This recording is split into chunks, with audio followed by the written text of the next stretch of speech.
We're here for lunch, darling, not to take selfies. Here we are at the Bamboo Light, another one of these little water restaurants in the middle of nowhere.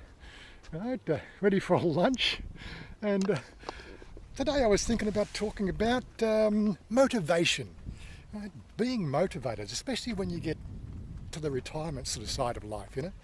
Okay, so 7 years down the track, you know, one of the things I am challenged with these days is how to really stay motivated, because life has just become so simple, you know, eat food, sleep, eat, play games, doing all that sort of stuff. Trying to think of something to do out of the ordinary. Well, that's why we have our Wednesday lunches. We're always doing something. Come on, darling. We're always doing something new. Anyway, so here we are. We're at the Bamboo Light. Let's have a look around this place, huh? Could almost see people fishing here, couldn't you? Okay, honey. Where are we going? Where you want to sit? Okay. Don't know what he's doing. Probably planting something. Looks like a fairly new place as well. So used to, still 7 years ago, you know, go in a place like this, you'd have railings, but no railing here. Why is that? Maybe you're supposed to fall in, I don't know. What else have we got out here? Oh, okay, that's the bathrooms and some more little huts around the other side there. I didn't realise the place was so big. Oh my God.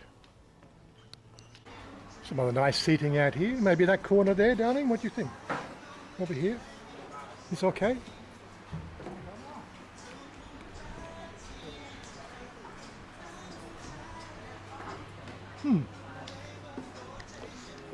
It's getting harder and harder to make those superficial choices about where you're actually going to eat lunch. Oh my God. That's probably another thing I'm thinking of, is the fact that you get to places like this and it's just like so relaxing. How do you stay motivated when everything you do makes you feel relaxed? It's one of the challenges I always find myself here with Thailand, because you're not really participating in any sort of, you know, corporate entity or you know, any functional part of society, are you? You're just like an extra passenger in the daily life of everything else.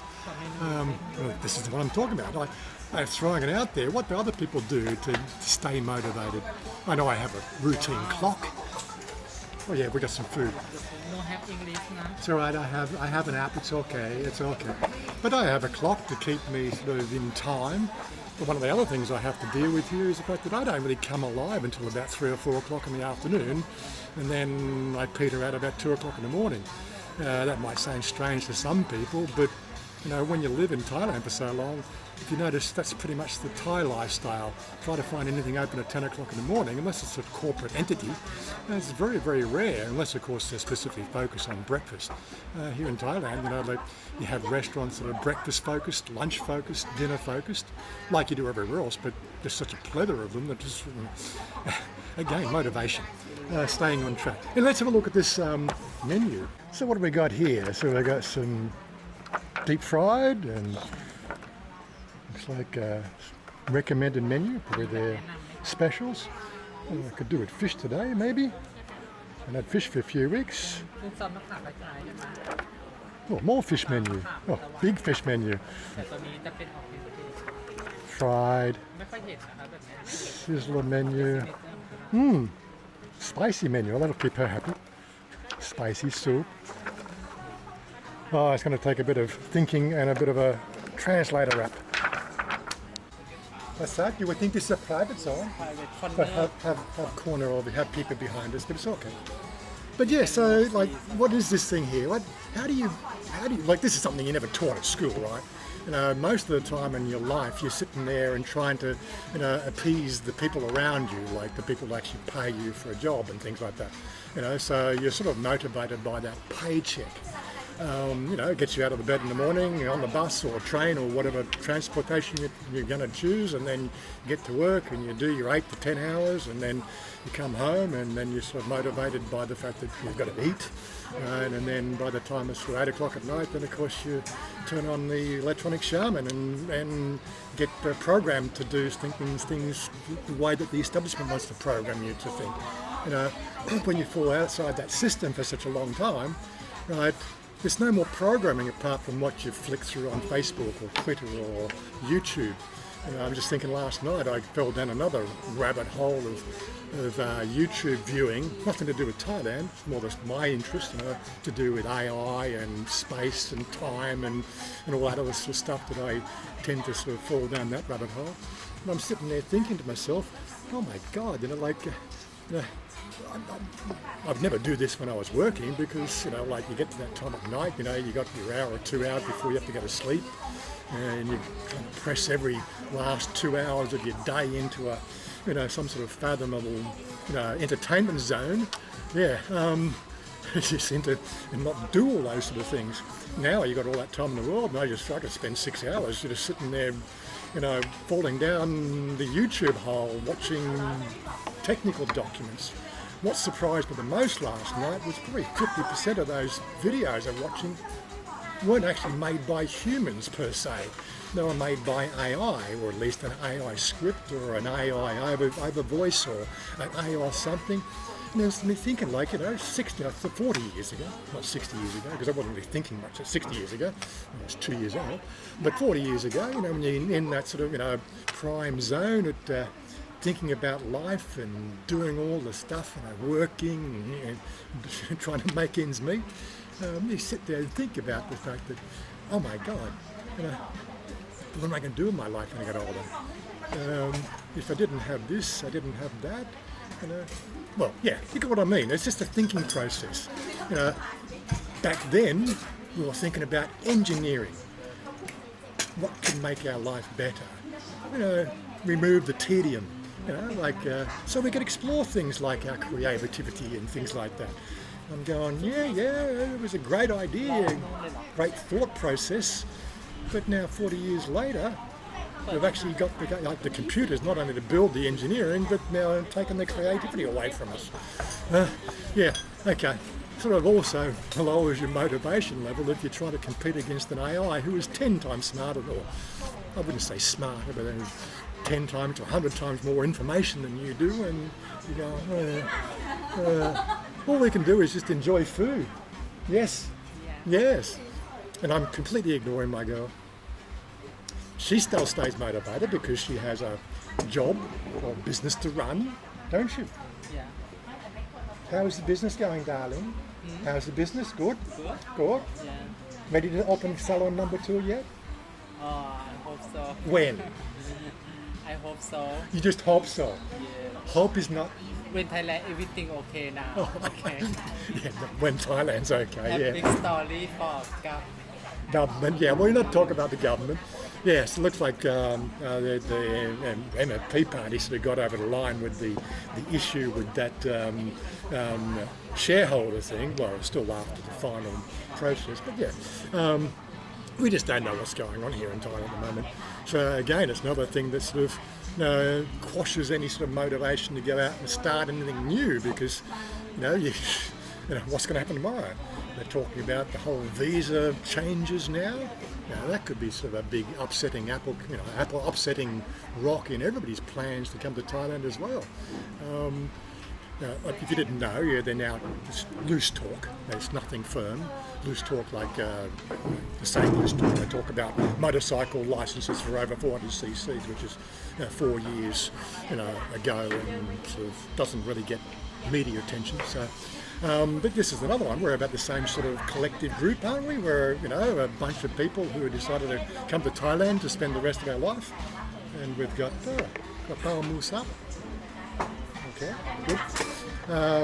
To spend the rest of our life, and now they're going to tell us they're going to change the rules. The rules were 800,000 or 65,000 baht a month income from outside Thailand, and then once you've got that, then of course it's just medical and being an upstanding citizen. That's all you got to do. You got nothing else to worry about. Health insurance, medical, and money to live on. So when you've got all those bases covered, you go, yeah, okay, I can do that.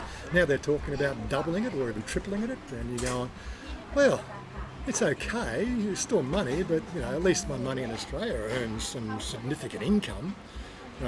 Money here, well, according to Thai law, I can't earn an income. That actually sort of technically includes interest.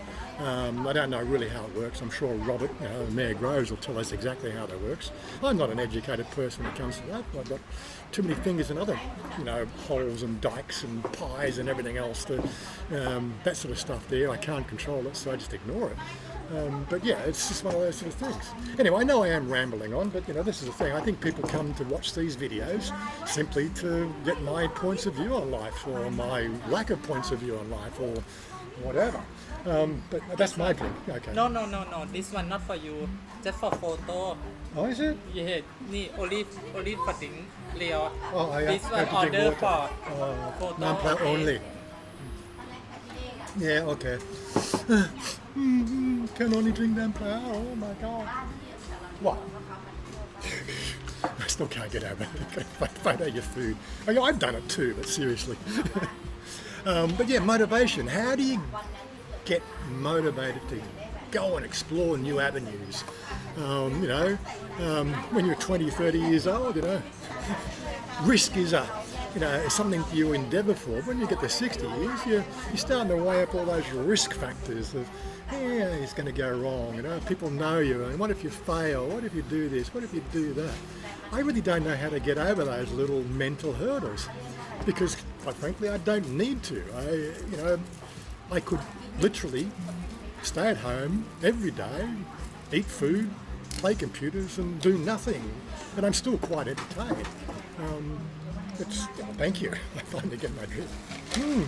But yeah, it's just one of those sort of things. It's a thought process that does enter my mind every so often, and the other side of it, I do know I need to get some exercise. I've done the weight loss program and got that working now. I've seemed to have got back down to my ideal weight. But what I need to do now is I need to turn that into something more, physical. Just even the idea of half an hour a day sitting down doing sit-ups, push-ups, calisthenics, all that sort of stuff we used to do in PE, if you remember that thing, the subject PE, physical education. What? What are you looking at? I'm telling a story. No, I'm not for anything. What are you looking at me? I felt somebody burning in my ear. Why you afraid you late? Because you're burning in my ear. Anyway, it's just part of those things. Now I've just lost my train of thought again. But yeah, it's just getting out of bed, just the whole thing. I could quite comfortably wake. She doesn't get out of bed till 10 or 11 o'clock in the morning. I get up and out of bed at 8, She still goes to bed at 12. She likes her 10 hours sleep. Anything more than 6 hours sleep for me, and I'm what the hell? I get out of bed somewhere. But yeah, snuggling up with her at 8 o'clock in the morning for a couple of hours, it's preferable to actually going on the computer. But I got to sort of say, well, yes and no. And how do you guys deal? I'm just asking the question. How do you deal with that sort of stuff? Because I really don't know anymore. Exercise, I know I got to do it, but every time I do it, I feel sore, and it just compounds the issues. Anyway, we've got some of the food here. This is the stir fry fish. Yes, stir fry. I can smell it. So pet noi, this one here. Pet noi, yep. It's got little vegetables in there. It smells all right. And we're still waiting for the third one, so this will hang out for a little bit. Okay, so let's try this fish.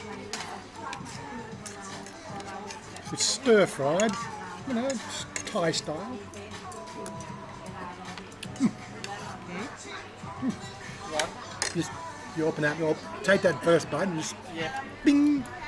That's something about the Thai food I really love. Is just that first mouthful always just zings. As long as it's not too hot or too much chili in it, really sort of satisfies the taste buds and gets everything woken up. It's good. Good, man. What do you think? You sure? Thai food number one. Yes. I think there's a bit of nationalism there, but I can appreciate that it's actually good food. And what's this one here, darling? Gong? Looks like deep fried in some sauce. What's the sauce? กุ้งกระทะร้อน Say that again, darling. กุ้งกระทะร้อน You think I'm going to remember This one that? say กุ้งกระทะเนี่ยกระทะ But in English, what is it? Skong. So stir fry. It's don't know I don't know how to say it. Anyway, we'll give it a try anyway. Okay, let's try the gung. See what that's like, eh?